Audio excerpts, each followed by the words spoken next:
اشفاق احمد صاحب لکھتے ہیں کہ یہ واقعہ ایک عیسائی عورت کا ہے۔ میرے صغیر میں ایک ہوٹل تھا جس میں بابا خان نامی ایک بزرگ صفائی کا کام کرتا تھا، اور اس ہوٹل کے مالک ایک عیسائی میاں بیوی تھے۔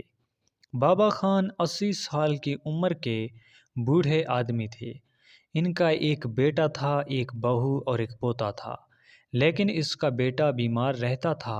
وہ خود مزدوری کرتے تھے۔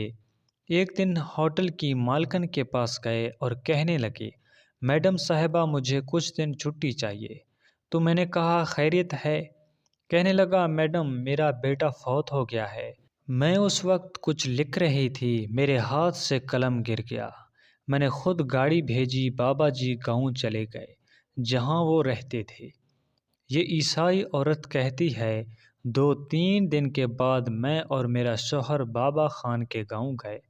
ہم راستے میں باتیں کر رہے تھے کہ کیا تعزیت کریں گے۔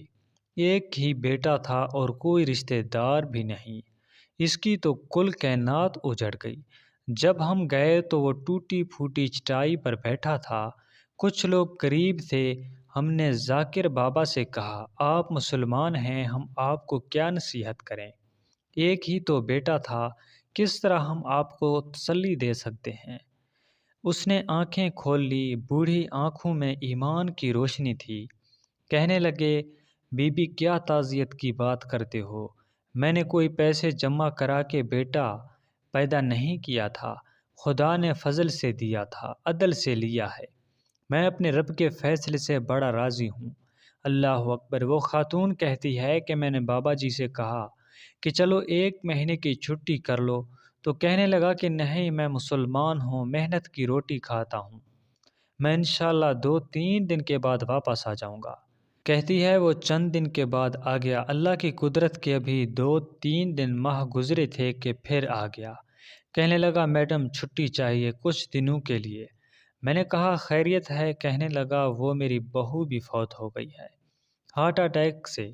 کہتی ہے، اب میں تڑپ گئی اور عیسائی ہو کے میری آنکھوں میں آنسو آ گئے۔ میں نے کہا گھر کا دروازہ بند ہو گیا، اب یہ بیچارہ کیا کرے گا؟ کہتے ہیں ہم پھر 2-3 دن کے بعد تعزیت کے لیے گئے۔ وہ پھر ٹوٹی ہوئی چٹائی پر بیٹھا زمین پر کچھ بنا رہا تھا۔ کہتی ہے، میں قریب گئی، میں نے کہا بابا جی اب تو تسلی آپ نے خود ہی کرنی ہے۔ اس نے آسمان کی طرف دیکھا تو کہنے لگا، بیٹی کوئی پریشانی نہیں ہے، میرا بیٹا بغیر شادی کے بھی تو فوت ہو سکتا تھا، بس میرے مالک نے جب چاہا جیسا چاہا ہوا، میں انشاءاللہ 2-4 دن کے بعد آ جاؤں گا۔ یہ میرا 4-5 سال کا پوتا ہے، اب یہ سکول میں داخل ہوا ہے، میں ساتھ لے جاؤں گا، وہاں میرے ساتھ اوپر کوارٹر میں جہاں میں رہتا ہوں یہ بھی وہاں رہ لے گا۔ بابا جی واپس آ گیا۔ کبھی کبھی میں چھت پر کھڑے ہو کر دیکھتی گئی۔ دادا گھوڑا بنا ہوا ہے، وہ سویرے سویرے اٹھتا، اسے سکول چھوڑ کے آتا، شام کو لے کے آتا، بہت پیار کرتا تھا۔ تیسری منزل پر ہم نے انہیں ایک کوارٹر دیا ہوا تھا، وہاں دادا پوتا رہتے، اور یہ دادا اپنے پوتے کو بہت زیادہ خوش رکھتا، حتیٰ کہ اپنے پوتے کو اپنے ماں باپ کی کمی محسوس نہ ہونے دیتا، اس کی ہر چھوٹی موٹی خواہش کو پورا کرنے کی پوری کوشش کرتا، اور اس بچے کو ایک بزرگ نہیں بلکہ اپنا ایک چھوٹا سا دوست بچہ بن کے اس کے ساتھ رہتا تھا۔ ایک بار پوتا اوپر والی منزل پر کھیل رہا تھا کہ اس کا پیر پھسلا، وہ گردن کے بل زمین پر گرا۔ مجھے خبر ہوئی تو میں نے دوڑ کے ایمبولینس منگوائی۔ خون سے لتھڑے ہوئے اس بچے کو دادا نے اپنی گود میں رکھا، اور جب ہم ہسپتال کی طرف گئے تو عزرائیل پہلے آ گئے۔ اس نے دادا کی گود میں دم توڑ دیا، پھر اس نے اسے اپنے ہاتھوں سے غسل دیا اور اس نے اپنے ہاتھوں سے قبر کھود دی۔ مٹی ڈالتے ہوئے کہنے لگا، انا للہ و انا الیہ راجعون۔ مٹی ڈال کے جب وہ واپس پلٹا تو میں اسے بازو سے پکڑ کر اسے اپنے منہ کے قریب لائی، اور میں نے اسے کہا کہ بابا جی اب تو آپ ٹوٹ گئے ہوں گے، سب بکھر گیا ہے۔ تو اس نے ہاتھ جھاڑے اور آنسو جھٹک دیے۔ کہنے لگا، میڈم کیوں میرے اندر کوئی عقیدہ نہیں؟ میں کوئی لاوارث ہوں؟ میرا کوئی رب نہیں؟ میں کیوں پریشان رہوں گا؟ میں تو پکا ہوا پھل ہوں۔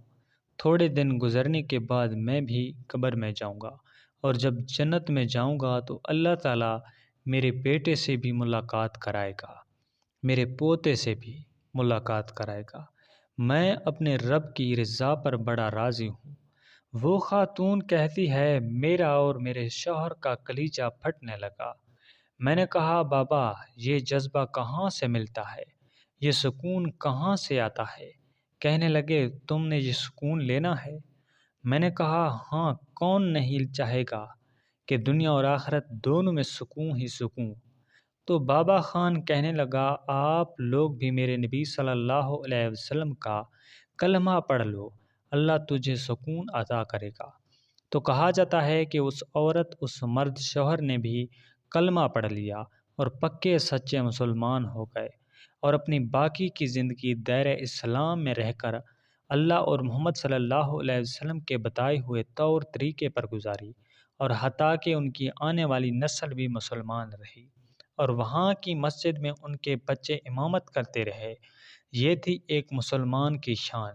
مسلمان کہلانا اور بننا آسان سا محسوس ہوتا ہے، لیکن حق اور سچ پر چلنے والا سچا مسلمان بننا مشکل کام ہے۔ صرف کلمہ پڑھ لینے سے آپ نام کے تو مسلمان ہو جاتے ہیں، لیکن اپنے عمل سے دنیا کو مسلمان بن کر دکھانا ہی اصل مسلمان ہونے کا حق اور فریضہ اول ہے۔ اللہ تعالی ہم سب کو حقیقی معنوں میں سچا مسلمان بنائے، ایسا مسلمان بنائے ہم لوگ مشکلات میں بھی کبھی گھبرائیں نہیں، ہمارا ایمان اس قدر پختہ ہو کہ حالات جیسے بھی ہوں ہمارا ایمان ڈگمگائے نہ۔ اگر ویڈیو اچھی لگے تو ویڈیو